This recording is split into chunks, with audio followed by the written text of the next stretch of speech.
ಹರಿ ಓಂ. ಎಲ್ಲರೂ ಹೆಂಗಿದ್ದಿ? ನಾನಿವತ್ತು ನಮ್ಮ ಮನೆಯಲ್ಲಿ ಮಾಡಿದಂತಹ ಕೈಲಾಸ ಯಂತ್ರ ಪೂಜೆಗೆ ನಂಗೆ ಯಾವ ರೀತಿ ತಯಾರಿ ಮಾಡ್ಕೊಂಜ ಹೇಳಿ ನಿಂಗೆ ಸಂತಿಗೆ ಹಂಚ್ಕೊತಾ ಇದ್ದಿ ನೋಡಿ. ತೋಟದಲ್ಲಿದ್ದಂತಹ ಹುತ್ತದ ಮಣ್ಣು ತಗೋಬಪ್ಪಲ್ ಬಂಜ ನಂಗವು ಈ ರೀತಿ ಹುತ್ತದ ಮಣ್ಣಾಗಿರವು. ನಿಂಗಕ್ಕೆಲ್ಲ ಗೊತ್ತಿದ್ದಂಗೆ ಹಾವೇನು ಹುತ್ತ ಕೊಡ್ತಿಲ್ಲ, ವರ್ಲೆ ಹುತ್ತಾಗಿರ್ತು. ಆದರೆ ಇದ್ರ ತೆಕ್ಕಂಬಕ್ಕಾರೆ ವರ್ಲೆ ಎಲ್ಲ ಇದ್ದ ಕ್ಲೀನ್ ಇದ್ದ ಹೇಳಿ ನೋಡ್ಕೊಂಡೇ ತೆಗಿಯೋಕ್ಕಾಗ್ತು. ನೋಡಿ ಇಲ್ಲೆಲ್ಲ ಸಣ್ಣ ಸಣ್ಣ ಹುತ್ತ ಇದ್ದು ಅದನ್ನೆಲ್ಲ ನೋಡಿ ತೆಕ್ಕತ್ತಾ ಇದ್ಯ. ಯಾರೂ ಆ ಕೊಯ್ಯಾಕೆಲ್ಲ ತೆಗಿಯಲು ಹೋಗಡಿ, ಎಂತಾರು ಆ ಹಾವು ಹುಳ ಇದ್ರೆ ಕಷ್ಟ, ಕೈ ಕೊಚ್ಚಿಬಿಡ್ತು. ನೋಡಿ ಮನೇಲಿ ಮಾಡ ಈ ಶಿವಲಿಂಗನ ಈ ರೀತಿ ಹುತ್ತದ ಮಣ್ಣಲ್ಲೇ ಮಾಡ್ತಾ ಶ್ರೇಷ್ಠ ಹೇಳೋ ಕಾರಣಕ್ಕೆ ಹುತ್ತದ ಮಣ್ಣು ರಾಶಿನೇ ಶ್ರೇಷ್ಠ, ಶಿವನಿಗೆ ಹುತ್ತದ ಮಣ್ಣೇ ಪ್ರಿಯ ಹೇಳಿ ನೋಡಿ ಈ ರೀತಿಯಾಗಿ ನಿಂಗೆ ತೋರಿಸ್ತಾ ಇದ್ದಿ. ಇದು ನಂಗಳ ತೋಟದಲ್ಲೇ ಇದ್ದಂತಹ ಒಂದು ಸಣ್ಣ ಹುತ್ತ ಕಟ್ಟಿದ್ದು, ಅದನ್ನು ತಗೊಳವು ಹೇಳಿ ಮಣ್ಣು ಹಾಕ್ಯಂಬಲೆ ಹಾಳೆ ಬೇಕು ಹೇಳಿ ತಗೋಬಪ್ಪಲ್ ಬಂಜಿ. ನೋಡಿ ಇಲ್ಲೆಲ್ಲ ಶಿನ್ಲೆ ಕಾಯಿ ಬಳ್ಳಿ ಎಲ್ಲ ಇದ್ದು ಇದನ್ನು ದೀಪಾವಳಿಯಲ್ಲಿ ದೀಪದ ಥರ ಉಪಯೋಗಿಸ್ತಾ ಅಂತೂ ಒಂದು ಹಾಳೆ ಸಿಕ್ತು. ಅದನ್ನು ತಗೊಬಂದು ಕಟ್ ಮಾಡ್ಕೊಂಡು ಮಣ್ಣೆಲ್ಲ ತುಂಬ್ಕೊಂಡು ಹೋಪನ ಹೇಳಿ ತೋಟಕ್ಕೆ ಬಂಜಿ. ಮನೆಯಲ್ಲಿ ಎಂತಾರು ಒಂದು ವಿಶೇಷ ಆದರೆ ಅದಕ್ಕೆ ತಯಾರಿ ಮಾಡೋದೇ ಒಂದು ರೀತಿ ಸಂಭ್ರಮ ನಂಗಕ್ಕೆಲ್ಲವ. ನೋಡಿ ಈ ರೀತಿ ಹಾಳೆ ಎಲ್ಲ ಕಟ್ ಮಾಡ್ಕೊಂಡು ಒಂದೊಂದೇ ಹುತ್ತದ ಮಣ್ಣೆಲ್ಲ ನೋಡಿ ತೆಕ್ಕತ್ತಾ ಇದ್ಯ. ಅತ್ತೆ ಕೈಯಲ್ಲೇ ತೆಗಿತಾ ಇದ್ದು, ಆದ್ರೆ ನಿಂಗೆಲ್ಲ ಆ ರೀತಿ ಮಾಡಲು ಹೋಗಡೆ ಅಂತಾರು ಒಂದು ಹುಳ ಗಿಳ ಇದ್ದು ಕೊಚ್ಚರೆ ಸಮಸ್ಯೆ ಆಗ್ತು. ಅದರಲ್ಲೂ ಮಳೆಗಾಲ ಆಗಿದ್ದಕ್ಕೆ ಕಾಲು ಬುಡದಲ್ಲಿ ಅಂತ ಇದ್ದು ಹೇಳು ಗೊತ್ತಾಗ್ತಿಲ್ಲ, ಅಷ್ಟು ಪ್ರಮಾಣದಲ್ಲಿ ಇರ್ತು. ನೋಡಿ ಒಳಗೆಲ್ಲ ಹುಳ ಇದ್ದ ಎಂತೆಂತ ಇದ್ದಳು ನೋಡ್ಕೊಂಡು ನಂಗೆ ತೆಕ್ಕತ್ತಾ ಇದ್ಯ. ನೋಡಿ ಹೆಂಗಿರ್ತೋಳಿ ಹುತ್ತದ ಮಣ್ಣು ಎಷ್ಟು ಚಲೋ ಸಾಫ್ಟಾಗಿರ್ತು. ನೋಡಿ ಕೆಲವೊಂದು ವರ್ಲೆ ಎಲ್ಲ ಇದ್ದು ಇದನ್ನೆಲ್ಲ ಪೂರ್ತಿಯಾಗಿ ಕ್ಲೀನ್ ಮಾಡ್ಕೊಳ್ಳವು, ಈಗೂ ಕ್ಲೀನ್ ಮಾಡಿ ನೋಡ್ಕೊಳ್ಳವು. ಕೆಲವೊಂದು ಸತಿಯ ಆ ಮಣ್ಣನ್ನು ಒಡೆದ್ಕೊಳೆ ಕೂಡ ವರ್ಲೆ ಹುಳ ಎಲ್ಲ ಇರ್ತು, ಅದನ್ನು ಪೂರ್ತಿಯಾಗಿ ಕ್ಲೀನ್ ಮಾಡ್ಕೊಳ್ಳವು. ಯಾವುದೇ ರೀತಿಯ ಹುಳ ಕಸ ಎಲ್ಲ ಇಪ್ಪಲಾಗ, ಕಲ್ಲು ಪ್ರತಿಯೊಂದು ಇಪ್ಪಲಾಗ. ಈ ಹುತ್ತದ ಮಣ್ಣಲ್ಲಿ ಕಲ್ಲೆಲ್ಲ ಇಪ್ಪದ ರಾಶಿನೇ ಕಡಿಮೆ ಇರ್ತಿಲ್ಲ ಹೇಳುವಂಗೆಯ, ಆದರೆ ಈ ವರ್ಲೆ ಇರ್ತು ರಾಶಿಯ, ಅದನ್ನೆಲ್ಲ ಸರಿ ಮಾಡಿ ಕ್ಲೀನ್ ಮಾಡ್ಕೊಳಕ್ಕಾಗ್ತು. ನೋಡಿ ಇಲ್ಲೆಲ್ಲ ತೆಕ್ಕತ್ತಾ ಇದ್ಯಾ ಬೇಕಾದಷ್ಟು ಪ್ರಮಾಣದಲ್ಲಿ ಅಷ್ಟೇಯ, ನಿಂಗೆ ಡೀಟೇಲಾಗಿ ತೋರಿಸ್ತಾ ಇದ್ದಿ ನಾನು. ಈ ರೀತಿ ಕಪ್ ಇಪ್ಪ ಮಣ್ಣು ತೆಕ್ಕೊಳಕ್ಕಾಗ್ತು. ಒಂದಿಷ್ಟು ಕಲೆಕ್ಟ್ ಮಾಡ್ಕೊಂಡು ಮನೆ ತಗೊಂಡು ಹೋಗ್ಕೊಂಬದ್ದೆ, ಯಾ ಕಡೆ ಮನೆ ಹೋದ್ಮೇಲೆ ಪೂರ್ತಿಯಾಗಿ ಕ್ಲೀನ್ ಮಾಡೋಕ್ಕಾಗ್ತು. ನಂಗೆ ಇಷ್ಟೇ ಮಣ್ಣು ಸಾಕಾಗ್ತಿಲ್ಲ, ಇನ್ನೂ ಸ್ವಲ್ಪ ಜಾಸ್ತಿನೇ ಬೇಕು. ಎಂತಕ್ಕೆ ಅಂದರೆ 360 ಪುಟಿ ಲಿಂಗ ಮಾಡೋಕ್ಕಾಗ್ತು. ಹಾಗಾಗಿ ಇಲ್ಲಿ ನಾವು ಹೋಗ್ತಾ ಇಪ್ಪಕ್ಕಾರೆ ಅಡಿಕೆ ಮರಕ್ಕೆ ಒಂದಿಷ್ಟು ಬಳ್ಳಿ ಹಬ್ಕೊಂಡಿತ್ತು, ಅದ್ರ ತೆಗೆಯದ್ದೆ ಹೋದ್ರೆ ಅಡಿಕೆ ಮರ ಹಾಳಾಗ್ತು ಹೇಳಿ ತೆಕ್ಕದ್ ಕೂತ್ಕೊಂಡು ಅತ್ತೆಳದು ಹುತ್ತದ ಮಣ್ಣಿಯಲ್ಲಿದ್ದೋಳು ಹುಡ್ಕತಂಕವ. ನಾನು ಈ ಕೆಲಸ ಮಾಡ್ಕೊತ ಕೂತ್ಕೊಂಡು ಒಂದು ಸ್ವಲ್ಪ ದೂರ ಹೋಪ ತನಕ ನಂಗಕ್ಕೆ ಹುತ್ತ ಮತ್ತೊಂದು ಬದಿ ಕಂಡಿತು. ನೋಡಿ ಸುತ್ತಲೂ ಕಳೆ ಬೆಳ್ಕೊಂಡಿತ್ತು, ಪೂರ್ತಿಯಾಗಿ ಒಂದ್ಸತಿ ಕಳೆ ತೆಕ್ಕೊಂಡ್ಯ. ಅತ್ತೆ ಕೊಯ್ಯಕ್ಕೆ ತೆಗಿತಾ ಇದ್ದು. ನಿಂಗಕ್ಕೆ ಇನ್ನೊಂದು ಹೇಳ್ತಾ ಇದ್ದಿ, ಈ ರೀತಿ ನಿಂಗ ಮಾಡಲು ಹೋಗಡಿ, ಎಂತಕ್ಕೆ ಅಂದರೆ ಎಂತಾರು ಹುಳ ಚೇಳು ಗೀಳುನೂ ಇರ್ತು ಹೆದರಿಕೆ. ಹಾಗಾಗಿ ಮಳೆಗಾಲ ಟೈಮ್ ಆಗಿದ್ದಕ್ಕೆ ಇದರಲ್ಲೂ ನಂಗಕ್ಕೆ ಯಾವ್ದಾವ್ದು ಬೇಕುಗಳೆಲ್ಲ ನಂಗೆ ಸೆಲೆಕ್ಟ್ ಮಾಡ್ಕೊಂಡ್ಯ. ಚಲೋ ಇದ್ದಿದ್ದಷ್ಟೇ ತೆಗೆದು ಆಯ್ಕೆ ಮಾಡ್ಕೊತಾ ಇದ್ಯ. ಪೂರ್ತಿಯಾಗಿ ಎಲ್ಲ ಬದಿಗೂ ಕ್ಲೀನ್ ಮಾಡ್ಕೊಂಡು ನಂಗಕ್ಕೆ ಹೆಂಗಿದ್ದು ಬೇಕು ಹಂಗಿದ್ದು ಮಣ್ಣನ್ನು ತೆಕ್ಕತ್ತಾ ಇದ್ಯ. ಇದನ್ನ ಪ್ರತಿಯೊಂದು ಮನೆಯಲ್ಲೂ ಮೊದಲೆಲ್ಲವ ಶ್ರಾವಣ ಸೋಮವಾರ 3-4 ಸೋಮವಾರ ಬತ್ತಿತ್ತಲ್ಲಿ, ಆವಾಗ ಪ್ರತಿ ಸತಿನೂ ಮಾಡ್ತಿದ್ವಡ. ಈಗೆಲ್ಲ ರಾಶಿನೇ ಕಡಿಮೆ ಆಗೋಜಿ ಕೈಲಾಸ ಯಂತ್ರ ಮಾಡೋದು, ಅಪರೂಪ ಹೇಳಲ್ಲೇ ಇಡ್ಡಿಲ್ಲೇ. ನಮ್ಮ ಮನೆಯಲ್ಲಿ ಮಾವ ಒಂದು ಶ್ರಾವಣ ಸೋಮವಾರ ಹಳೆ ಪದ್ಧತಿಯನ್ನು ಬಿಡಲಾಗ ಹೇಳೋ ಕಾರಣಕ್ಕೆ ಮಾಡ್ಕೊತಾ ಬಂಜ. ಮೊದಲು ಮಾವನ ಒಟ್ಟಿಗೆ ಇಪ್ಪಕ್ಕಾರೆ ಪ್ರತಿ ಸೋಮವಾರ ಶ್ರಾವಣ ಸೋಮವಾರ ಮಾಡ್ತಿದ್ವಡ. ಆದರೆ ನಂಗೆ ಈಗ ಡಿವೈಡ್ ಆದಮೇಲೆ ಬೇರೆ ಆದಮೇಲೆ ಒಂದು ಸೋಮವಾರ ಶ್ರಾವಣ ಸೋಮವಾರ ಈ ಕಾರ್ಯಕ್ರಮನ ಬಿಡಲಾಗ ಹಳೆವು ನಡೆಸ್ಕೆ ಬಂದಂಥದ್ದು ಹೇಳಿ ಮಾವ ಮಾಡ್ತಾ ಇದ್ದ.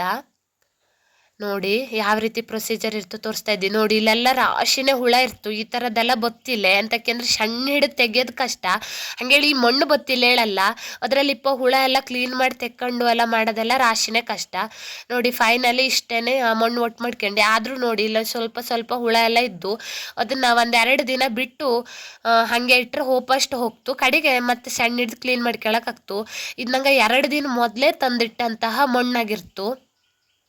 ಕೈಲಾಸ ಯಂತ್ರ 2 ದಿನ ಮೊದಲೇ ಇದ್ದು ಹೇಳಕ್ಕಾರೆ ನಂಗೆ ತಗೊಬಂದ್ಕಂಡ್ಯ. ನಾನು ಕೈಲಾಸ ಯಂತ್ರದ ದಿನ ಬೆಳಿಗ್ಗೆ ನಂಗೆ ರಾತ್ರಿ ಕೈಲಾಸ ಯಂತ್ರ ಇಟ್ಕೊಂಡೆ. ಎಂತಕ್ಕೆ ಅಂದರೆ ಶ್ರಾವಣ ಸೋಮವಾರ ಎಲ್ಲ ಕಡೆನೂ ಕೈಲಾಸ ಯಂತ್ರ ಇರ್ತು. ಭಟ್ರು ಸಿಗೋದು ಕಡಿಮೆನೆಯ. ನಮ್ಮ ಮನೇಲಿ ರಾತ್ರಿ ಮಾಡಿಕೊಡ್ತಿ ಅಂದರು ಭಟ್ರು ಕೈಲಾಸ ಯಂತ್ರನ. ಹಾಗಾಗಿ ನಾ ಬೆಳಗ್ಗೆನೆ ತಲೆ ಸ್ನಾನ ಮಾಡಿ ಮಡಿ ಮಡಿಕೆ ಬಂದು ಮಡಿಯಲ್ಲೇ ನೀರು ಹಿಡ್ಕೊಬಂದು ಈ ರೀತಿ ಅತ್ತೆ ಮಾವ ಬಪ್ಪದ್ರೊಳಗೆ ಮಣ್ಣೆಲ್ಲ ಕ್ಲೀನ್ ಮಾಡಿ ಇಡೋಣ, ಅವಕ್ಕೆ ಸಸಾರಾಕ್ತು ಹೇಳೋ ಕಾರಣಕ್ಕೆ ಮಣ್ಣೆಲ್ಲ ಕ್ಲೀನ್ ಮಾಡಿ ಅದರಲ್ಲಿ ಇದ್ದಿದ್ದು ಹುಳ, ಕೆಲವೊಂದಿಷ್ಟು ಕಸ, ಮಣ್ಣು ಎಲ್ಲ ಕ್ಲೀನ್ ಮಾಡ್ತಾ ಇದ್ದೀನಿ. ನಿಂಗೆ ತೋರಿಸ್ತಾ ಇದ್ದೀನಿ ನೋಡಿ. ನನಗೆ ಈ ಕೈಲಾಸ ಯಂತ್ರ ಹೊಸದಲ್ಲ, ಆದರೆ ಈ ರೀತಿ ಪ್ರೊಸೀಜರಾಗಿ ಮಾಡಿದ್ದು ಹೊಸದು. ಎಂತಕ್ಕೆ ಅಂದರೆ ನಾನು ಹುಟ್ಟಿದ ಮನೆ ತುಂಬು ಕುಟುಂಬ ಆಗಿತ್ತು. ಅಲ್ಲಿ ಯಾವುದೇ ರೀತಿ ಕಾರ್ಯಕ್ರಮ ಎಂಥದೇ ಮಾಡೋದಾದ್ರೂ ಅಮ್ಮ, ಚಿಕ್ಕಮ್ಮ, ಅಜ್ಜ, ಚಿಕ್ಕಪ್ಪಂದಿಕ್ಕ ಎಲ್ಲ ಸೇರಿಕೆ ಮಾಡ್ತಿದ್ದ. ಹಾಗಾಗಿ ನಂಗೆ ಸಣ್ಣ ಹುಡುಗರಿಗೆಲ್ಲವ ಎಂಥದ್ದು ಮಡಿಯಲ್ಲಿ ಮಾಡೋ ಅಂಥ ಕೆಲಸನೇ ಎಂಥದ್ದು ಕೊಡ್ತಿದ್ವಿಲ್ಲೇ. ಹಾಗಾಗಿ ನಂಗೆ ಇದ್ರ ಬಗ್ಗೆ ಎಲ್ಲವ ಅಷ್ಟೆಲ್ಲ ಮಾಹಿತಿ ಗೊತ್ತಿಲ್ಲ. ಪೂಜೆ ಮಾಡ್ತಿದ್ದ, ಚೌತಿ ಹಬ್ಬ ಮಾಡ್ತಿದ್ದ, ಕೈಲಾಸ ಯಂತ್ರ ಮಾಡ್ತಿದ್ದ, ಶತ್ರುದ್ರ ಮಾಡ್ತಿದ್ದ, ಎಲ್ಲದೂ ಮಾಡ್ತಿದ್ದ ಪೂಜೆನ. ಆದರೆ ಈ ರೀತಿಯ ಮಡಿಯಲ್ಲಿ ಮಾಡೋ ಅಂಥ ಯಾವುದೇ ಕೆಲಸ ನನಗೆ ಮಾಡಿ ಗೊತ್ತಿತ್ತಿಲ್ಲ. ಹಾಗೆ ನಾ ಮದುವೆಕ್ಕೆ ಬಂದಿದ್ದು ತುಂಬ ಕುಟುಂಬ ಆಗಿತ್ತು. ಅಲ್ಲೂ ಹಾಗೆ ಎಲ್ಲರೂ ನನಗೆ 4 ಜನ ಅತ್ತೆಕ, 4 ಜನ ಮಾವಂದಿಕ್ಕ ಇದ್ದಿದ್ವಲ್ಲಿ ಅವೇ ಮಾಡ್ತಿದ್ದ. ಹಾಗಾಗಿ ನಂಗೆ ಯಾವುದೇ ರೀತಿಯ ಪ್ರೊಸೀಜರ್ ಗೊತ್ತಿತ್ತಿಲ್ಲ. ಆದರೆ ಈ ಸತ್ಯ ನಂಗೆ ಎಲ್ಲ ಡಿವೈಡ್ ಆದ್ಕೊಳ್ಳೆಯ ಹೊಸದಲ್ಲಿ ನಾನೇ ಮಾಡ್ತಿ ಹೇಳಿಕೆ ಹೋದಿ. ಆದರೆ ನಾ ಅನ್ಕೊಂಡಷ್ಟೇ ಅಂತೂ ಸಸಾರಿತ್ತಿಲ್ಲ. ಎಂತಕ್ಕೆ ಅಂದರೆ ಆ ಒಂದು ಪುಟಿ ಲಿಂಗ ಮಾಡೋದಾದ್ರೂ ಎಷ್ಟು ಕಷ್ಟ ಅಂದರೆ ರೊಟ್ಟಿ ಹಿಟ್ಟಿನ ಹದಕ್ಕೆ ಅದನ್ನು ಪೂರ್ತಿಯಾಗಿ ಕಲಿಸ್ಕೆಳವು ನೋಡಿ. ಇಲ್ಲಿ ನಾ ತೋರಿಸ್ತಾ ಇದ್ದಿ ಪುಟಿ ಲಿಂಗನ ಒಂದು ಚೂರು ಒಡೆಯದಂತೆ ಈ ರೀತಿ ನೂಪ ಮಾಡಿ ಲಿಂಗನ ಮಾಡೋಕ್ಕಾಗ್ತು. ಎಲ್ಲದೂ ಆದಷ್ಟು ಕಣ್ಣಿನ ಅಳತೆಯಲ್ಲಿ ಒಂದೇ ಸೈಜ್ ಇರೋಕ್ಕಾಗ್ತು. ಅದರಲ್ಲೂ ಫಸ್ಟು ನಾನು ಮತ್ತು ಮಾವ ಇಬ್ಬರೇ ಲಿಂಗ ಮಾಡ್ತೇಳಿ ಕೂತ್ಕೊಂಡೆ. ನಾ ಮಾಡೋದು ನನ್ನ ಮಾವಂಗೆ ಸರಿನೇ ಆಗ್ತಿತ್ತಿಲ್ಲ. ನಾನು ಕೊಲ್ತ್ಕೊಂಬಲ್ಲೇ ಹೇಳಿ ಮಾವನ ಸಂತಿ ಕೂತ್ಕೊಂಡು ಮಾವ 5 ಲಿಂಗ ಮಾಡ್ರೆ ನಂದು 1 ಲಿಂಗ ಆಗ್ತಿತ್ತು. ಅಂದರೆ ಅಷ್ಟೇ ಸ್ಪೀಡ್ ಮಾವ ಲಿಂಗ ಮಾಡ್ತಿದ್ದ. ಅಂತ ಕೇಳಿದ್ರೆ ಮಾವನಕ್ಕೆಲ್ಲ ರಾಶಿ ಎಕ್ಸ್ಪೀರಿಯನ್ಸ್ ಇದ್ದು ಮೊದಲಿಂದನೂ ಮಾಡಿ. ನಂದು ಇದೇ ಫಸ್ಟ್ ಟೈಮ್ ಆಗಿತ್ತು. ಹಾಗಾಗಿ ನಾನು ಈ ರೀತಿ ಜೋಡಿಸಿ ಇಡ್ತಾ ಇದ್ದೆ. ಎಂತಕ್ಕೆ ಅಂದರೆ 360 ಲಿಂಗ ಮಾಡೋಕ್ಕಾಗ್ತು. ಸಸಾರದ ಮಾತಲ್ಲ, ಅಳತೆ ತಪ್ಪೋಗ್ತು ಹೇಳೋ ಕಾರಣಕ್ಕೆ ನಾ 5 ಒಂದು ಗುಂಪು ಮಾಡಿ ಇಡ್ತಾ ಇದ್ದಿ ಲಿಂಗನ. ಕಡೆಗೆ ನಾನು ಕಲ್ತ್ಗತ್ತಿ ಹೇಳಿ ಒಂದಿಷ್ಟು ಟ್ರೈ ಮಾಡ್ದೆ. ನಾ ಒಂದು ಹೆಚ್ಚು ಅಂದ್ರೆ ಒಂದು 10 ಲಿಂಗ ಮಾಡ್ದೆ ನಾನು. ಆದರೆ ನನಗೆ ಅದ್ರ ಡೀಟೇಲಾಗಿ ಮಾಡಲೆಲ್ಲ ಸ್ವಲ್ಪ ಕಷ್ಟ ಆಯ್ತು. ಹಾಗಾಗಿ ಮಾವು ಮಾಡ್ತಾ ಇದ್ದಿದ್ದೆ ವಿಡಿಯೋ ಮಾಡ್ತಾ ಇದ್ದೆ ನೋಡಿ. ಮಾವ ತೋರಿಸ್ತಾ ಇದ್ದ ಪುಟಿ ಈ ರೀತಿ ಉಂಡೆ ತಗೊಂಡು ಫಸ್ಟು ಲಾಡಿನ ರೀತಿ ಮಾಡ್ಕೊಂಡು ಆನಂತರ ಒಂದೇ ಬೆರಳಲ್ಲಿ ಈ ರೀತಿ ಹೊಸೆಯವು. ಆ ರೀತಿ ಹೊಸೆಯೋದ್ರಿಂದ ಒಂದೇ ಅಳತೆದು ಲಿಂಗ ಆಗ್ತು ನೋಡಿ. ಇದೆಂತ ಅಳತೆ ಪಟ್ಟಿ ಹಿಡ್ಕೊಂಡೆಲ್ಲ ಅಳತೆ ಮಾಡೋದಲ್ಲ ನೋಡಿ. ಈ ರೀತಿ ಕಸನೂ ಇಪ್ಪಲಾಗ, ಇಲ್ಲಾಂದ್ರೆ ಲಿಂಗ ಒಡೆದು ಹೋಗ್ತು. ಪೂರ್ತಿಯಾಗಿ ಎಷ್ಟು ಕ್ಲೀನ್ ಮಾಡ್ಕೊಂಡ್ರು ಒಂದು ಸ್ವಲ್ಪ ಆದರೂ ಕಸ ಇದ್ದೇ ಇರ್ತು. ಈ ರೀತಿ ಹೊಸದು ಲಿಂಗವನ್ನು ಮಾಡವು ನೋಡಿ. ನೋಡಲ್ಲೇ ಈಸಿ ಹೇಳಿ ಕಾಣ್ತು, ಆದರೆ ಅಷ್ಟೆಲ್ಲ ಈಸಿ ಅಲ್ಲ. ಮತ್ತು ಅಳತೆ ಪಟ್ಟಿ ಇಟ್ಕೊಂಡೆಲ್ಲ ಅಳತೆ ಮಾಡಿ ಲಿಂಗ ಮಾಡೋಳಿಲ್ಲ. ಒಂದು ಅಂದಾಜಿ ಕಣ್ಣಿನ ಅಳತೆಯಲ್ಲಿ ಮಾಡೋಕ್ಕಾಗ್ತು ನೋಡಿ. ನಾ ಮಾಡ್ತಾ ಇದ್ದಿದ್ದು ಲಿಂಗನ ಟ್ರೈ ಮಾಡ್ತಾ ಇದ್ದಿ ಹೆಂಗೆ ಹೇಳಿ. ಈ ರೀತಿ ಪ್ರತಿಯೊಂದು ಪುಟಿ ಉಂಡೆ ತಗೊಂಡು ಮಾಡ್ತಾ ಹೋಗವು. ಅದನ್ನು ಈ ರೀತಿ ರೌಂಡ ಮಾಡ್ಕೊಂಡು ಹೊಸೆವು. ನನ್ನ ರಾಶಿ ಎಲ್ಲ ಚಲೋ ಬಂಜಿಲ್ಲ. ಅಂತಕ್ಕೆಂದರೆ ನಾ ಈ ಸತಿ ಮಾಡ್ತಾ ಇದ್ದಿದ್ದು ಫಸ್ಟ್ನೇ ಸತಿಯ ನೋಡಿ. ಈ ರೀತಿ ಒಂದೇ ಬೆರಳಲ್ಲಿ ಮಾಡೋಕ್ಕಾಗ್ತು. ನೋಡಲ್ ಮಾತ್ರ ಈಸಿ ಕಾಣ್ತು, ಮಾಡ್ದವಂಗೆ ಗೊತ್ತಿದ್ದು ಎಷ್ಟು ಕಷ್ಟ ಹೇಳಿ. ಆದರೆ ನಾ ಪ್ರತಿಯೊಂದು ಮೂಮೆಂಟು ಇಷ್ಟಪಟ್ಕೊಂಡು ಮಾಡಿದ್ದೆ. ಎಂತಕ್ಕೆ ಅಂದರೆ ಇದೆಲ್ಲ ನನಗೆ ಹೊಸತನದೇನೋ ಕಲಿಯೋಕ್ಕಾರ ನಮ್ಗೆ ಒಂದು ರೀತಿ ಎನರ್ಜಿ ಹುಮ್ಮಸ್ಸು ಇರ್ತು. ಹಾಗಾಗಿ ನಿಂಗಕ್ಕೆ ಈ ಲಿಂಗ ಎಲ್ಲ ಮಾಡೋದು ಗೊತ್ತಿತ್ತ? ನಿಂಗೆ ಟ್ರೈ ಮಾಡಿದ್ರ? ನಿಮ್ಮನೆಲ್ಲೂ ಕೈಲಾಸ ಯಂತ್ರ ಮಾಡ್ತಾರ ಹೇಳಿ ನಂಗೆ ಕಮೆಂಟ್ ಮಾಡಿ. ನಿಂಗಕ್ಕೆ ನನ್ನ ವಿಡಿಯೋ ಇಷ್ಟ ಆಗ್ತಾ ಇದ್ದರೆ ಲೈಕ್ ಮಾಡಿ, ಶೇರ್ ಮಾಡಿ, ನನ್ನ ಚಾನಲಿಗೆ ಸಬ್ಸ್ಕ್ರೈಬ್ ಆಗಿ. ಇದೇ ರೀತಿ ಅನೇಕ ವಿಡಿಯೋನ ನಾನು ಇನ್ನು ಮುಂದೆ ಕೂಡ ಹಾಕ್ತಿ. ಪ್ರತಿಯೊಂದು ನೋಡಿ ಸಪೋರ್ಟ್ ಮಾಡಿ ನೋಡಿ. ಈ ಲಿಂಗ ಇನ್ನೊಂದು ಮಾಡೋಣ ಟ್ರೈ ಮಾಡೋ ತನಕ ನಂಗೆ ಇದು ಸರಿನೇ ಬಂಜಿಲ್ಲ, ಒಡೆದೊಡ್ದು ಹೊತ್ತು. ಕಡೆಗೆ ಅಷ್ಟೊತ್ತಿಗೆ ಅತ್ತೆನೂ ಬಂತ. ಅತ್ತೆ ನೀವೇ ಮಾಡಿ, ನಾ ವಿಡಿಯೋ ಯಾರು ಮಾಡ್ತೀನಿ, ನಂಗೆ ಸರಿ ಬತ್ತಾ ಇಲ್ಲೇ ಹೇಳ್ಕೊಂಡು ನಾ ಒಂದು 7-8 ಲಿಂಗ, ಒಂದು ಹೆಚ್ಚು ಅಂದ್ರೆ ಒಂದು 10 ಲಿಂಗ ಮಾಡಿದ್. ನಾನು ರಾಶಿನೇ ಕಷ್ಟ, ಈಸಿ ಅನ್ಕೊಂಡಂಗಿಲ್ಲ. ಅಂತಕ್ಕೆಂದ್ರೆ ಈ ರೀತಿ ಹೊಸಕರು ಒಂದೊಂದು ಸತಿ ಒಡೆದು ಹೋಗ್ತು. ಸುತ್ತಲೂ ಇಟ್ಕೊಂಡು ಟ್ರೈ ಮಾಡೋದೆಲ್ಲ ಸ್ವಲ್ಪ ಕಷ್ಟನೇ. ನಾ ಮೊದಲೇ ಹೇಳ್ದಂಗೆ ಮೊದಲು ತುಂಬಿದ ಕುಟುಂಬ ಆಗಿತ್ತು. ಮದುವೆ ಆದ ಮೇಲೂ ಬಂದು ತುಂಬಿದ ಕುಟುಂಬ ಆಗಿದ್ದಕ್ಕೆ ಇದೆಲ್ಲ ಸ್ವಲ್ಪ ಮಾಡಿ ಗೊತ್ತಿಲ್ಲ ಹೇಳುವಂಗೆಯ ನೋಡಿ ಮತ್ತೊಂದು ಚೂರು ಮಾಡ್ದು ಮತ್ತೆ ಟ್ರೈ ಮಾಡ್ದು ಬಂಜಿಲ್ಲೆ ಕಡೆಗೆ ಸಾಕು ಇದು ಅತ್ಲಾಗೆ ನಂಗೆ ಬಪ್ಪದಲ್ಲ ಹೇಳ್ಕೊಂಡು ಅತ್ತೆ ಮಾವನ ಹತ್ರ ನೀವೇ ಮಾಡಿ ನಾ ವಿಡಿಯೋ ಮಾಡ್ಕೇತಿ ಅಂದು. ನೋಡಿ ಈಸಿ ಅಂತೂ ಖಂಡಿತ ಅಲ್ಲ, ನಿಂಗೆ ಹೆಂಗೆ ತೋರಿಸ್ತಾ ಇದ್ದೆ ಹೇಳಿ. ಪೂರ್ತಿಯಾಗಿ ಇದೇ ರೀತಿಯ ಲಿಂಗಗಳನ್ನು ಮಾಡವು. 360 ಲಿಂಗ ಆಗವು ಶಿವಲಿಂಗ. ಇದ್ರ ಬಗ್ಗೆ ಕೆಲವೊಂದಿಷ್ಟು ನನಗೆ ಗೊತ್ತಿದ್ದ ಮಾಹಿತಿನ ಹೇಳ್ತಿ. ಏನಾದರೂ ಸ್ವಲ್ಪ ತಪ್ಪಿದ್ರೆ ಕ್ಷಮಿಸಿ, ಎಂತಕ್ಕೆ ಅಂದರೆ ನಾನು ತಿಳ್ಕೊಂಡು ಹೇಳ್ತಾ ಇದ್ದಿದ್ದು. ಅದು ನಿತ್ಯ ಕರ್ಮದಲ್ಲಿ ಒಂದಿಷ್ಟು ಅದ್ರ ಬಗ್ಗೆ ಮಾಹಿತಿ ಇದ್ದು ಕಡೆಗೆ ಒಂಚೂರು ಭಟ್ರ ಹತ್ರ ಕೇಳ್ಕೊಂಡಿದ್ದು, ಒಂದಿಷ್ಟು ಗೂಗಲ್ ಮಾಡಿ ನೋಡ್ಕೊಂಡಿದ್ದು ಎಲ್ಲ ನಿಂಗಕ್ಕೆ ತಿಳಿಸ್ತಾ ಇದ್ದಿ. ಎಂತಾದರೂ ಒಂದು ಚೂರು ತಪ್ಪಿದ್ರೆ ಮಾಹಿತಿ ಕಮೆಂಟ್ ಮಾಡಿ, ತೊಂದರೆ ಇಲ್ಲ. ಆದರೆ ನಾ ಆದಷ್ಟು ಪ್ರಯತ್ನ ಪಟ್ಟು ಇದ್ರ ಬಗ್ಗೆ ಹೇಳಲು ಟ್ರೈ ಮಾಡಿದ್ದಿ. ಹಾಗಾಗಿ ಎಂತಾರು ತಪ್ಪಿದ್ರೆ ದಯವಿಟ್ಟು ಕ್ಷಮಿಸಿ ಹೇಳಿ ಕೇಳ್ಕೊತಾ ಇದ್ದಿ. ನೋಡಿ ಇಲ್ಲಿ ಅತ್ತೆನೂ ಮಾಡಲ್ ಬಂತು. ಅತ್ತೆಯರು ಎಷ್ಟು ಪಟ ಪಟ ಮಾಡ್ತಾ ಇದ್ದೋಳಿ, ಅದಕ್ಕೆ ರಾಶಿನ ಎಕ್ಸ್ಪೀರಿಯನ್ಸ್ ಇದ್ದು. ಮೊದಲಿಂದನೂ ಮದುವೆ ಆಗಿ ಮೊದಲಿಂದನೂ ಅತ್ತೆನೇ ಮಾಡ್ತಿತ್ತಡ. ಹಾಗಾಗಿ ಅತ್ತೆ ಪಟ ಪಟ ಪಟ ಪಟ ಮಾಡ್ತು, ಪಟ ಪಟ ಆಯ್ತು. ಮಾವ ಅತ್ತೆ ಕಡೆ ನನ್ನ ಪಕ್ಕದ ಮನೆ ರಾಜತ್ತೆ ಹೇಳು ಬಂದಿತ್ತು. ಎಲ್ಲ ಸೇರ್ಕೊಂಡು ಪಟ ಪಟ ಲಿಂಗನ ಹೊಸದು ಎಲ್ಲ ಮಾಡಿಟ್ಕೊಂಡ್ಯ. ನೋಡಿ ನಿಂಗೆ ತೋರಿಸ್ತಾ ಇದ್ದಿ ಎಷ್ಟು ಮಾಡಿಟ್ಕೊಂಜೇಳಿ. 5 ಗುಂಪಂಗೆ ಮಾಡಿಟ್ಕೊಂಡ್ಯ. ಲೆಕ್ಕ ಹೆಚ್ಚು ಕಮ್ಮಿ ಆಪಲಾಗ ಹೇಳೋ ಕಾರಣಕ್ಕೆ ಬಾಳೆ ಎಲೆ ಮೇಲೆ ಇಟ್ಟು ಎಲ್ಲನೂ ಮಾಡ್ದ್ಯ. ಈಗ ಯಾವ ರೀತಿ ಲಿಂಗವನ್ನು ಕುಣಿಸ್ತ ಅದ್ರ ಬಗ್ಗೆ ನನಗೆ ಗೊತ್ತಿದ್ದ ಮಾಹಿತಿನ ಲಿಂಗವನ್ನು ಜೋಡಿಸ್ತಾವ ಹೇಗೆ ಎಂಥದೊಳ್ಳಿ ಹೇಳ್ತಾ ಹೋಗ್ತಿ. ನೋಡಿ ಎಲ್ಲ ಒಂದಿಷ್ಟು ಮಾಡ್ಕೊಂಡ್ಯ. ಒಂದು 1/2% ಮಾಡ್ಕೊಂಡಾದ್ಮೇಲೆ ಲಿಂಗವನ್ನು ಜೋಡ್ಸೋಣ ಹೇಳಿ ಮಣೆ ತಂದ್ಕೊಂಡ್ಯ. ನೋಡಿ ಈ ರೀತಿಯಾದ ಮಣೆ. ನಂಗಳದ್ದು ಹಳೇ ಮನೆಯಲ್ಲಿ ಕೈಲಾಸ ಯಂತ್ರ ಮಾಡೋ ಮಣೆ ಹೆಳೆ ಇದ್ದಡ. ಅದರಲ್ಲಿ ಅಭಿಷೇಕ ಎಲ್ಲ ಮಾಡಿದಾಗ ನೀರು ಹೋಪಂಗೆ ಎಲ್ಲ ವ್ಯವಸ್ಥೆ ಇದ್ದು. ಆ ಮಣೆ ನಂಗೆ ಬಂಜಿಲ್ಲ. ನಂಗೆ ಹಾಗಾಗಿ ನಾರ್ಮಲಾಗಿ ಮನೆಯಲ್ಲೇ ಮಣೆ ಮೇಲೆ ಶಿವಲಿಂಗವನ್ನು ಕುಣಿಸ್ತಾ ಇದ್ಯ. ಈ ರೀತಿ ಅಕ್ಕಿ ಅಂದರೆ ಅಕ್ಷತೆಯನ್ನು ಪ್ರತಿಯೊಂದು ಲಿಂಗದ ಮೇಲೆ ಇಟ್ಟು ಕುಳಿಸ್ತಾ ಹೋಗವು. ಒಟ್ಟು 360 ಲಿಂಗಗಳು ಆಗ್ತವು. ಈ ವಿಡಿಯೋದಲ್ಲಿ ನೋಡ್ತಾ ಹೋಗಿ ಅತ್ತೆ ಯಾವ ರೀತಿಯಾಗಿ ಶಿವಲಿಂಗವನ್ನು ರೆಡಿ ಮಾಡ್ತು ಹೇಳ್ಕೊಂಡು ನಂಗೆ ಗೊತ್ತಿದ್ದ ಮಾಹಿತಿನ ಹೇಳ್ತಾ ಹೋಗ್ತಿ. ಕೈಲಾಸ ಯಂತ್ರ ಅಂದರೆ ಶಿವನ ಪರಿವಾರ ಸಮೇತವಾಗಿ ಆವಾಹನೆ ಮಾಡೋ ಪೂಜೆ ಹೇಳಡ. ಇದರಲ್ಲಿ ಪೂರ್ತಿಯಾಗಿ ಈ ಕೈಲಾಸ ಯಂತ್ರದ ಈ ಯಂತ್ರ ಇರ್ತಲ್ಲಿ ಅದರಲ್ಲಿ ಶಿವನ ಪೂರ್ತಿ ಪರಿವಾರ ಇರ್ತು ಹೇಳರ್ಥ. ಅದನ್ನು ಆವಾಹನೆ ಮಾಡೋಕ್ಕಾಗ್ತು ಈ ಕೈಲಾಸ ಯಂತ್ರ ಪೂಜೆಯಲ್ಲಿ. ಈ ಕೈಲಾಸ ಯಂತ್ರ ಪೂಜೆಯನ್ನು ಶ್ರಾವಣ ಮಾಸದ ಸೋಮವಾರದೊಂದೇ ಮಾಡ್ತಾ ಶ್ರೇಷ್ಠ. ಅದ್ರ ಬಿಟ್ಟರೆ ಮಹಾಶಿವರಾತ್ರಿಯ ದಿನ ಮಾಡ್ತಾ. ಇದು 2 ದಿನ ಮಾಡೋದ್ರಿಂದ ರಾಶಿನೇ ಶ್ರೇಷ್ಠ ಹೇಳೋ ಕಾರಣಕ್ಕೆ ಈ ಕೈಲಾಸ ಯಂತ್ರ ಪೂಜೆ ಮಾಡೋದ್ರಿಂದ ನಮ್ಮ ಮನೆಯಲ್ಲಪ್ಪಂತಹ ಜಗಳ, ಕಲಹ, ಅನಾರೋಗ್ಯ ಎಲ್ಲದೂ ದೂರ ಆಗ್ತೋಳು ಹೇಳ್ತಾ. ಕಡೆಗೆ ಮನೆಯಲ್ಲಿ ನಾವು ಯಾವ್ದಾದ್ರು ಒಂದು ವ್ಯಾಪಾರ ಅಥವಾ ಉದ್ಯೋಗ ಎಲ್ಲ ಇದ್ದರೆ ಅದು ಅಭಿವೃದ್ಧಿ ಆಗ್ತೋಳು ಹೇಳ್ತಾ. ಮನೆಯಲ್ಲಿ ಶನಿ ದೋಷ ಇದ್ದರೆ ಅದು ನಿವಾರಣೆ ಆಗ್ತಾಡ. ಮನೆಯಲ್ಲಿ ವಾಸ್ತು ದೋಷ ಇದ್ದರೂ ಕೂಡ ಅದು ನಿವಾರಣೆ ಆಗ್ತಾಡ. ಹಾಗಾಗಿ ಹಳೆಯ ಕಾಲದವು ಈ ಕೈಲಾಸ ಯಂತ್ರ ಕಾರ್ಯಕ್ರಮವನ್ನು ಪ್ರತಿ ಶ್ರಾವಣ ಸೋಮವಾರ ಮಾಡ್ತಿದ್ದ. ಈಗ ಎಲ್ಲ ಶ್ರಾವಣ ಸೋಮವಾರನೂ ಮಾಡ್ತೀವಿಲ್ಲ, ಎಲ್ಲರೂ ಒಂದಾರು ಮಾಡ್ತಾ. ಈ ಪೂಜೆಗೆ ಬಿಲ್ವ ಪತ್ರೆ ಮತ್ತು ಬಿಳಿ ಹೂವು ರಾಶಿನೇ ಶ್ರೇಷ್ಠ. ಎಂತಕ್ಕೆ ಅಂದರೆ ಶಿವನಿಗೆ ಪ್ರಿಯವಾದದ್ದು ಅದೆಲ್ಲವ. ಅದರಲ್ಲೂ ಈ ರೀತಿ ಕೈಯಲ್ಲೇ ಮಾಡಿದಂಥ ಶಿವಲಿಂಗ 10 ಪಟ್ಟು ಶ್ರೇಷ್ಠ ಹೇಳ್ತಾ. ಎಂತಕ್ಕೆ ಅಂದರೆ ಈ ಶಿವಲಿಂಗ ಮಾಡ್ತವ ನಾವು ಮಂತ್ರ ಉಚ್ಚಾರಣೆ ಮಾಡಾಗಿರ್ತು. ಹಾಗಾಗಿ ಈ ಶಿವಲಿಂಗಕ್ಕೆ ಕೈಯಲ್ಲೇ ಮಾಡಿದ ಶಿವಲಿಂಗಕ್ಕೆ ಶಕ್ತಿ ಜಾಸ್ತಿ ಹೇಳ್ತಾ. ಅದರಲ್ಲೂ ಹುತ್ತದ ಮಣ್ಣಿಂದ ಮಾಡಿದಾಗಿರ್ತಲ್ಲಿ. ಹಾಗಾಗಿ ಇದು ರಾಶಿನೇ ಶ್ರೇಷ್ಠ ಹೇಳ್ತಾ. ಹಿಂದೂ ಪಂಚಾಂಗದ ಪ್ರಕಾರ ವರ್ಷಕ್ಕೆ 360 ದಿನ. ಹಾಗಾಗಿ 360 ಲಿಂಗಗಳನ್ನು ಮಾಡಿ ಪೂಜೆ ಮಾಡವು ಹೇಳಿ ಒಂದು ಉದ್ದೇಶ.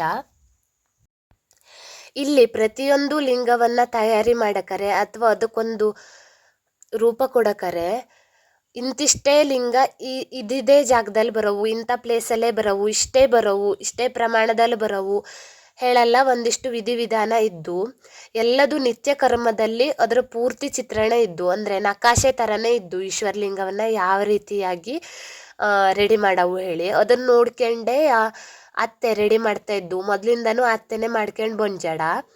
ಹಾಗಾಗಿ ಅತ್ತೆಗೆ ಪೂರ್ಣವಾದ ಮಾಹಿತಿ ಗೊತ್ತಿದ್ದು.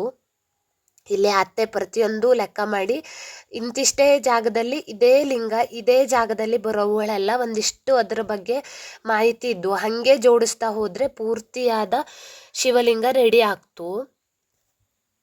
ನೋಡಿ ಇಲ್ಲಿ ಅತ್ತೆ ಹೆಂಗೆ ಪ್ರತಿಯೊಂದನ್ನು ರೆಡಿ ಮಾಡ್ತಾ ಇದ್ದು ಲಿಂಗಕ್ಕೆ ಡೀಟೇಲ್ ಆಗಿ ತೋರಿಸ್ತಾ ಇದ್ದಿ.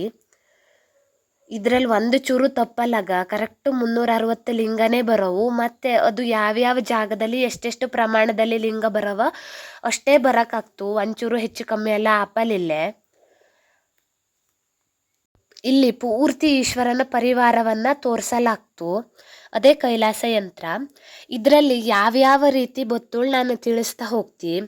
ಸದ್ಯೋಜಾತಾದಿ ಪಂಚಬ್ರಹ್ಮ ಮೂರ್ತಿಗಳು ಬತ್ತ, ಆಮೇಲೆ ಬ್ರಹ್ಮ ವಿಷ್ಣು ಶಿವ ಬತ್ತ, ಆಮೇಲೆ ಪಂಚಬ್ರಹ್ಮ ಮೂರ್ತಿಗಳು ಬತ್ತ, ಇಂದ್ರಾದಿ ಅಷ್ಟ ದಿಕ್ಪಾಲಕರು ಬತ್ತ, ಏಕಾದಶ ರುದ್ರರು ಬತ್ತ, ಉತ್ತರಕ್ಕೆ ದಕ್ಷಿಣಾಮೂರ್ತಿ, ದಕ್ಷಿಣಕ್ಕೆ ಚಂಡೇಶ್ವರ, ಮಧ್ಯದಲ್ಲಿರುವ ಮಹಾಲಿಂಗದ ವಾಮಭಾಗದಲ್ಲಿ ಬಾಲಾ ತ್ರಿಪುರ ಸುಂದರಿ ಅಂದರೆ ಪಾರ್ವತಿಯನ್ನ ಆವಾಹನೆ ಮಾಡ್ತಾ, ಲಿಂಗದ ಅರ್ಧ ಭಾಗದ ದಕ್ಷಿಣಕ್ಕೆ ಪರಶಿವನನ್ನ ಆವಾಹನೆ ಮಾಡ್ತಾ ಮತ್ತು ಪ್ರಾಣ ಪ್ರತಿಷ್ಠೆ ಮಾಡ್ತಾ. ಕೈಲಾಸ ಯಂತ್ರ ಪೂಜೆ ಮಾಡೋಕ್ಕಿಂತ ಮೊದಲು ಗಣಪತಿಯನ್ನ ಮೊದಲು ಆವಾಹನೆ ಮಾಡ್ಕೊಂಡು ನಂತರ ಕೈಲಾಸದ ಯಂತ್ರದ ವಿಧಿವಿಧಾನವನ್ನು ಶುರು ಮಾಡ್ತಾ. ಯಂತ್ರ ಆವಾಹನೆಯ ನಂತರ ಜಲಾಭಿಷೇಕ ಮಾಡಿ ಪಂಚಾಮೃತ ಪೂಜೆ ಎಲ್ಲ ಮಾಡ್ತಾ. ಆಮೇಲೆ ಶಿವನಿಗೆ ನೈವೇದ್ಯಕ್ಕೆ ಹೇಳಿ ದಧ್ಯಾನ್ನ ಅಂದರೆ ಮೊಸರನ್ನ, ಕಡೆಗೆ ಯಾವುದಾದ್ರೂ ಸಿಹಿಯನ್ನು ಮಾಡೋಕ್ಕಾಗ್ತು ಈಶ್ವರನಿಗೆ ಪ್ರಿಯವಾದದ್ದು ಹೇಳಿ. ಅದನ್ನೆಲ್ಲ ನಿಂಗಕ್ಕೆ ನೆಕ್ಸ್ಟ್ ವಿಡಿಯೋದಲ್ಲಿ ತೋರಿಸ್ತೀವಿ. ಒಂದೇ ವಿಡಿಯೋದಲ್ಲಿ ರಾಶಿ ಲೆಂತಿ ಆಗ್ತು, ಪ್ರತಿಯೊಂದನ್ನು ಹೇಳಲಾಗ್ತಿಲ್ಲ. ಹಾಗಾಗಿ ನೋಡಿ, ಮಧ್ಯದಲ್ಲಿರುವಂತಹ ಶಿವಲಿಂಗ ಹೇಳೋದು ಸಾಕ್ಷಾತ್ ಶಿವ ಮತ್ತು ಪಾರ್ವತಿನೇ ಆಗಿರ್ತಾ. ಈ ಒಂದು ಶಿವಲಿಂಗದ ಮೂರ್ತಿಯಲ್ಲಿ ತ್ರಿಕೋನದಂತೆ ಮಾಡಿರುವ 4 ದ್ವಾರಗಳು ಪೂರ್ವ ದ್ವಾರ ಅಂದರೆ ಧನ ಪ್ರಾಪ್ತಿಯಾಗಲಿ ಹೇಳಿ, ಪಶ್ಚಿಮ ದ್ವಾರ ಅಂದರೆ ರಕ್ಷಣೆಗೆ ಹೇಳಿ, ಉತ್ತರ ದ್ವಾರ ಮೋಕ್ಷಕ್ಕೆ ಹೇಳಿ, ದಕ್ಷಿಣ ದ್ವಾರ ಶತ್ರುನಾಶಕ್ಕೆ ಹೇಳಿ. ಇದರಲ್ಲಿ ಋಗ್ವೇದ, ಯಜುರ್ವೇದ, ಅಥರ್ವವೇದ, ಸಾಮವೇದ ಹೇಳು ಬತ್ತಡ. ಆದರೆ ಯಾವ್ದ್ಯಾವ್ದು ಎಲ್ಲಿ ಹೇಳಲ್ಲ, ನಾನು ಕರೆಕ್ಟಾಗಿ ಗೊತ್ತಿಲ್ಲದನ್ನು ಹೇಳೋದು ನನ್ನ ಪ್ರಕಾರ ತಪ್ಪು. ಆದರೆ ಇದೊಂದು ಪೂರ್ತಿ ಶಿವಲಿಂಗದ ಮೂರ್ತಿ ಹೇಳೋದು ಪ್ರತಿಯೊಂದು ಶಿವನ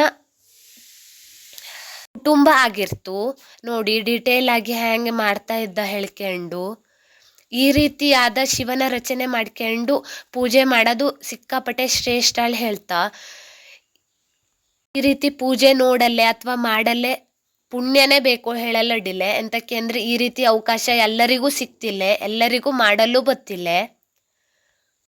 ಆ ಪುಣ್ಯ ನಂಗಕ್ಕೆ ಸಿಕ್ಕಿದ್ದು. ನೋಡಿ ಇಲ್ಲೇ ಅತ್ತೆ ಎಷ್ಟು ಡೀಟೇಲ್ ಆಗಿ ಶಿವಲಿಂಗನ ಮಾಡ್ತಾ ಇದ್ದೋಳಿ. ನಿಂಗಕ್ಕೆ ಈ ವಿಡಿಯೋದಲ್ಲಿ ನಾ ಎಂತಾರು ತಪ್ಪು ಹೇಳ್ದಿ ಅಥವಾ ನನಗೆ ಗೊತ್ತಿಲ್ಲದ ಮಾಹಿತಿ ನಿಂಗೆ ಗೊತ್ತಿದ್ದು ಅಂದರೆ ಕಮೆಂಟ್ ಮಾಡಿ ಹೇಳಿ, ನಾನು ತಿಳ್ಕತ್ತಿ. ಎಂತಕ್ಕೆ ಅಂದರೆ ಗೊತ್ತಿಲ್ಲದ ವಿಷಯನ ಬೇರೆಯವರಿಂದ ತಿಳ್ಕೊಂಬೋದ್ರಿಂದನೂ ನಮ್ಗೆ ಇನ್ನಷ್ಟು ಮಾಹಿತಿ ಸಿಕ್ತು. ನಾವು ವಿಷಯನ ತಿಳ್ಕೊಂಡಂಗೆ ನಾವಿನ್ನೂ ಪ್ರಬುದ್ಧರಾಗ್ತಾ ಹೋಗ್ತೀಯ. ಅದರಲ್ಲೂ ಈ ರೀತಿ ಪೂಜೆ ಎಂತಕ್ಕೆ ಮಾಡ್ತಾ ಹೇಳಿ ಗೊತ್ತಿಲ್ಲದೆ ಮಾಡೋದ್ಕಿಂತವ ಗೊತ್ತಿದ್ಕೊಂಡು ಮಾಡೋದ್ರಿಂದ ನಮ್ಮ ಮುಂದಿನ ಪೀಳಿಗೆಗೂ ಈ ರೀತಿ ಪೂಜೆಯನ್ನು ನಾವು ಹೇಳ್ಕೊಟ್ಟಂಗೆ ಆಗ್ತು ಅಲ್ದ. ನಿಮ್ಮ ಮನೇಲೂ ಈ ರೀತಿ ಪೂಜೆ ಮಾಡ್ತವ? ನಿಂಗಕ್ಕೆ ಇದ್ರ ಬಗ್ಗೆ ಎಷ್ಟು ಮಾಹಿತಿ ಗೊತ್ತಿತ್ತು ಹೇಳಲ್ಲ ನಂಗೆ ಕಮೆಂಟ್ ಮಾಡಿ. ನಾನು ನಿಂಗಕ್ಕೆ ಈ ವಿಡಿಯೋದಲ್ಲಿ ಪೂರ್ತಿ ಶಿವಲಿಂಗನ ಯಾವ ರೀತಿ ರಚನೆ ಮಾಡಿದ್ದ, ಹ್ಯಾಂಗೆ ಮಾಡಿದ್ದ ಹೇಳಿ ತೋರಿಸ್ತಾ ಇದ್ದಿ. ಮುಂದಿನ ವಿಡಿಯೋದಲ್ಲಿ ಕೆಲವೊಂದಿಷ್ಟು ಪೂಜೆ ವಿಧಿವಿಧಾನ ಮತ್ತು ಈಶ್ವರನ ವಿಸರ್ಜನೆ, ಕಡೆಗೆ ದದ್ದಿಯನ್ನು ಮಾಡಿದಾಗಿರಲಿ, ಶಿವನಿಗೆ ಎಂತೆಂಥ ನಂಗವು ನೈವೇದ್ಯ ಮಾಡಿದ್ಯಾ ಹೇಳಿ ಪೂರ್ತಿಯಾಗಿ ಡೀಟೇಲ್ಸ್ ತೋರಿಸ್ತಾ ಇದ್ಯಾ. ನೋಡಿ ಇಲ್ಲಿ ಮಾವ ದೊಡ್ಡದಾದ ಲಿಂಗ ಮಾಡ್ತಾ ಇದ್ದ ನೋಡಿ, ಅದು ಗಣಪತಿ. ನೋಡಿ ಇಲ್ಲಿ ಸೈಡಲ್ಲಿ ಇಟ್ಟಿದ್ದು ಗಣಪತಿ ದೇವರು. ನಾವು ಮೊದಲು ಗಣಪತಿಯನ್ನೇ ಆವಾಹನ ಮಾಡೋಕ್ಕಾಗ್ತು. ಮಧ್ಯದಲ್ಲಿದ್ದಂತಹ ದೊಡ್ಡದು 2 ಶಿವಲಿಂಗದ ರೀತಿ ಇದ್ದಲ್ಲಿ ಅದು ದಕ್ಷಿಣಾಮೂರ್ತಿ ಮತ್ತು ಚಂಡೇಶ್ವರ. ಸುತ್ತಲೂ ಇದ್ದಿದ್ದು ಈಶ್ವರನ ಪರಿವಾರ. ನೋಡಿ ನಾನು ಇನ್ನು ನೆಕ್ಸ್ಟ್ ವಿಡಿಯೋದಲ್ಲಿ ನಂಗೆ ಯಾವ್ಯಾವ ರೀತಿ ಪೂಜೆ ಮಾಡಿದ್ಯಾ ಮತ್ತು ವಿಸರ್ಜನೆ ಮಾಡಿದ್ಯಾ ಹೇಳಿ ತೋರಿಸ್ತಿ. ಈ ವಿಡಿಯೋದಲ್ಲಿ ನಾನು ಇಷ್ಟೇ ತೋರಿಸ್ತಾ ಇದ್ದಿ. ನಿಂಗಕ್ಕೆ ಈ ವಿಡಿಯೋ ಇಷ್ಟ ಆದರೆ ಲೈಕ್ ಮಾಡಿ, ಶೇರ್ ಮಾಡಿ, ಕಮೆಂಟ್ ಮಾಡಿ. ಹಾಗೆ ನನ್ನ ಚಾನಲ್ಗೆ ಸಬ್ಸ್ಕ್ರೈಬ್ ಆಗಿ. ಇದೇ ರೀತಿ ಅನೇಕ ವಿಡಿಯೋನ ನಾನು ಹಾಕ್ತಾ ಇರ್ತೀನಿ. ಎಲ್ಲವನ್ನು ನೋಡಿ ಸಪೋರ್ಟ್ ಮಾಡಿ. ಎಲ್ಲರಿಗೂ ಶಿವ ಒಳ್ಳೆಯದು ಮಾಡಲಿ. ನಿಮ್ಮ ಮನದಲ್ಲಿ ಈ ವಿಡಿಯೋ ನೋಡಿದಕ್ಕೆ ಶಾಂತಿ, ಸಮೃದ್ಧಿ, ಅಷ್ಟೈಶ್ವರ್ಯ ಎಲ್ಲದೂ ಸಿಗಲಿ, ನಿಂಗಳ ಬಾಳು ಹಸನಾಗಲಿ ಹೇಳಿ ದೇವ್ರ ಹತ್ರ ಬೇಡ್ಕೊತಾ ಇದ್ದಿ. ಧನ್ಯವಾದಗಳು.